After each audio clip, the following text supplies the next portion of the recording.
These lost Gnostic Gospels, however, contain more than Sophia's creation myth. They reveal an exotic description of alien interference with the human species that serious religious scholars dismiss as mythological science fiction. A fantastic and disturbing description of cosmology that exposes an intrusion upon Earth humanity by malevolent, parasitic, extraterrestrial invaders, who use Earth humans as puppets in a vast, centuries-old game of deception and domination. And how did the Gnostics describe these invaders? Referred to as Arcontes, they come in two distinct types: an aggressive reptilian humanoid and smaller, passive creatures resembling a prematurely formed fetus.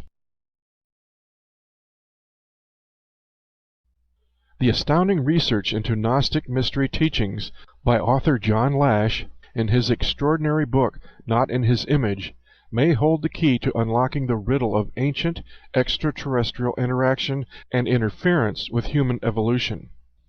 Bizarre as it may seem, a solution to the most baffling enigma of our time was fully elucidated in sacred writings almost 2,000 years ago. In the matter of the ET UFO enigma, the Gnostics were ahead of everyone today, way ahead.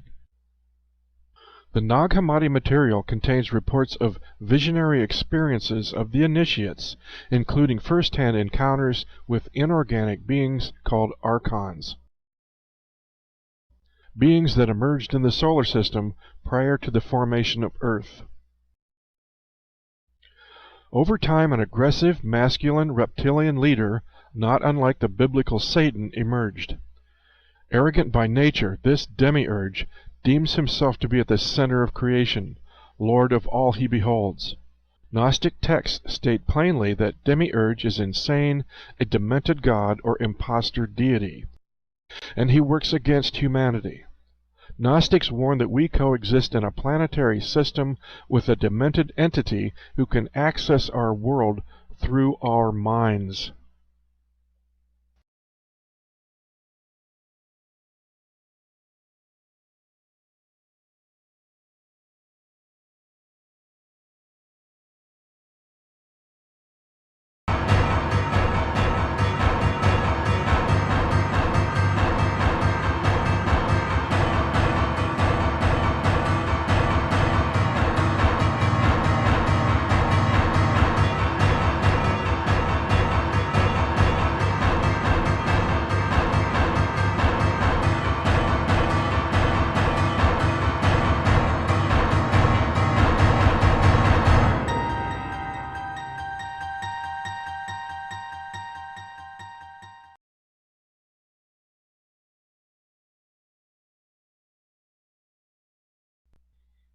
The demiurge of the Old Testament is an arrogant pretender who claims that humans are made in his image. These 4 words are the corporate motto of patriarchy. Branded on the human soul, made in his image, signifies the total enslavement of humanity to an alien, off-planet agenda. Gnostics taught that these entities envy us and feed on our fear.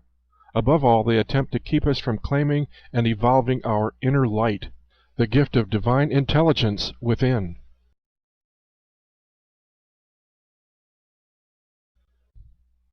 Archons are an alien force that intrudes subliminally upon the human mind and deviates our intelligence away from its proper and sane applications.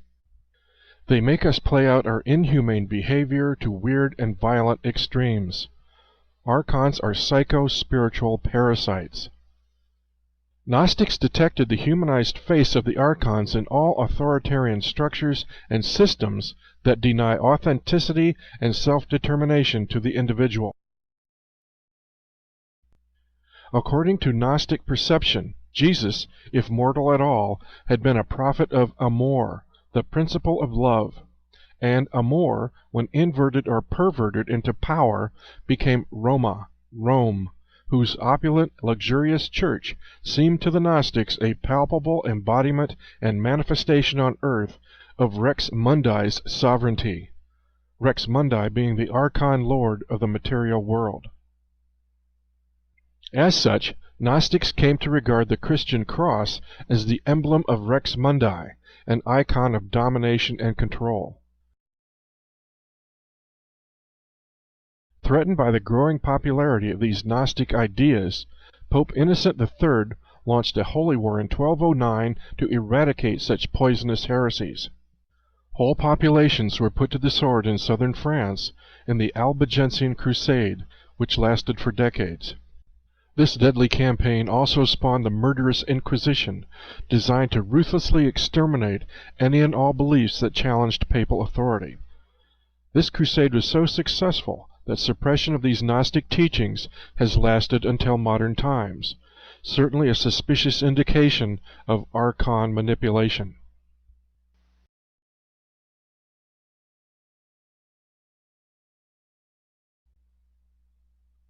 The roots of Gnosticism reach far back to the mystery schools of ancient Egypt, yet halfway around the world awareness of the archons could be traced to the mystic seers of ancient Mexico as well. Consider these insights shared by Yaqui Indian shaman Juan Matus from Carlos Castaneda's book, The Active Side of Infinity. We have a predator that came from the depths of the cosmos and took over the rule of our lives. Human beings are its prisoners. The predator is our lord and master. It has rendered us docile, helpless. If we want to protest, it suppresses our protests. If we want to act independently, it demands that we don't do so. Indeed, we are held prisoner. They took us over because we are food to them, and they squeeze us mercilessly because we are their sustenance. Sorcerers believe the predators have given us our systems of belief, our ideas of good and evil, our social mores. They are the ones who set up our dreams of success or failure. They have given us covetousness, greed, and cowardice. In order to keep us obedient, meek, and weak, the predators engaged a stupendous maneuver. Stupendous, of course, from the point of view of a fighting strategist, a horrendous maneuver from the point of view of those who suffer it. They gave us their mind.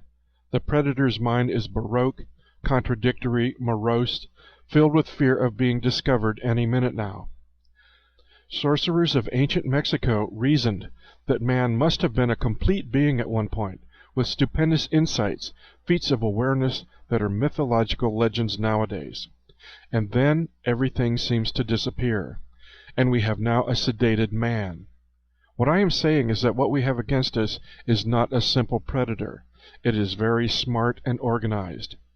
It follows a methodical system to render us useless. Man, the magical being that he is destined to be, is no longer magical. He's an average piece of meat.